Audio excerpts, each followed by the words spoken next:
What's going on, everybody? My name is Ryan and I'm a college filmmaker. That actually provides a perfect segue into today's topic. We're not actually talking about lenses, we're not talking about cameras, camera controversies. I'm making a student film. So the film's title is Umbrella Man, and it's a horror thriller that takes place in the early 2000s. It's about this girl named Jane Hartman. She works at a newspaper company, and she really wants to pursue the big stories, the headliners, the murderers, the natural disasters, all that stuff.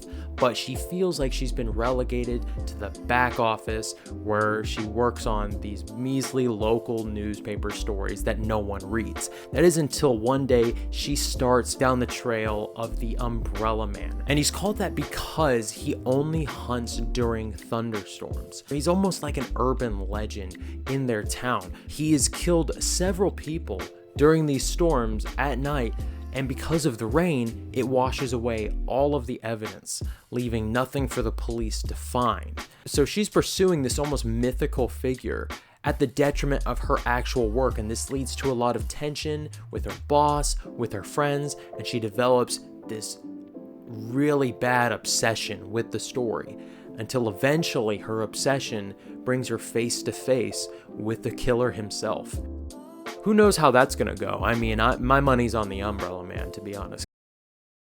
So right now, I am actually in the pre-production process. People think that the tough part is production or even post-production. Sure, those are tough, but man, just getting this thing off the ground has been a trek. I kind of wanted to share my experiences with you guys, you who might also be wanting to go to film school, or those of you who are already in film school, or just people who are trying to get your own short films off the ground. I just kind of want to show you guys what it takes, what you'll be doing, and kind of what to expect.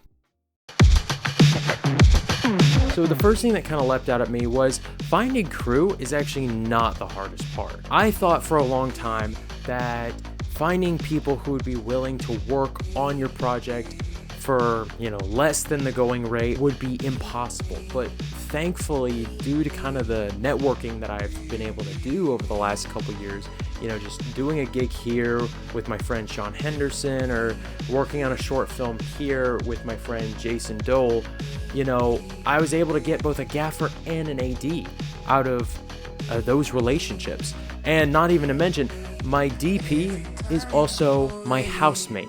Yeah, Caleb Smith, you've probably seen him on a couple videos on this channel. He is my DP. We work together really well. Gandalf, what are you doing here? Why is Gandalf here? I love how he shoots. We both shoot on Sonys. We've done so many projects together. It's actually insane. Welcome back, guys, to the YouTube channel. My name's Peter McKinnon. You should buy my LUT pack. So I guess all that is to say, take advantage of your circumstances. If you are in film school or you're around a lot of film people, nourish those connections. Don't let those things just fade away. Treat your friends right, I guess, is just the best way to say it. Another thing that really surprised me was how hard it is to get locations. Surprisingly, locations aren't just lining up for you to film at their place.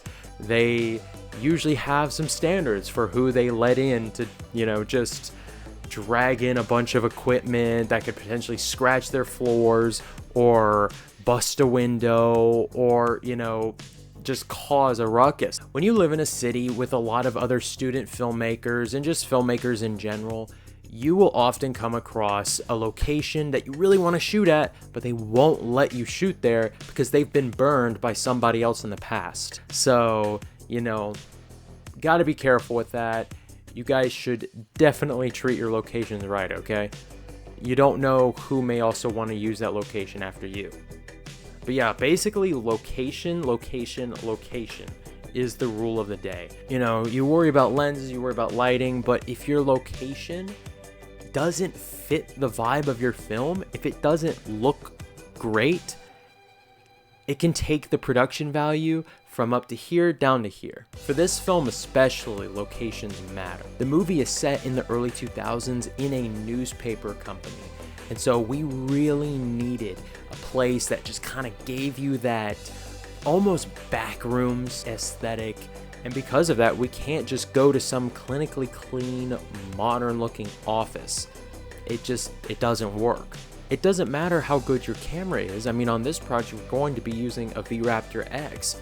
If your production value freaking sucks, you could shoot a bland wall with the most expensive camera known to man, and it will still be a blank, bland wall. But if you put interesting stuff on that wall, and if you give people a reason to look at that wall, then it will become much more interesting, regardless of what camera is shooting it. But anyways, that's enough from me for today. I've got work to do on this film. You've got work to do on your own films. And I'm glad you're here to follow the journey. I'll be posting more videos about this film. Definitely, probably the next video will be the production video. I don't know when that'll come out, but it'll be super interesting. So I hope you'll follow along, and I'll see you in the next video. Peace.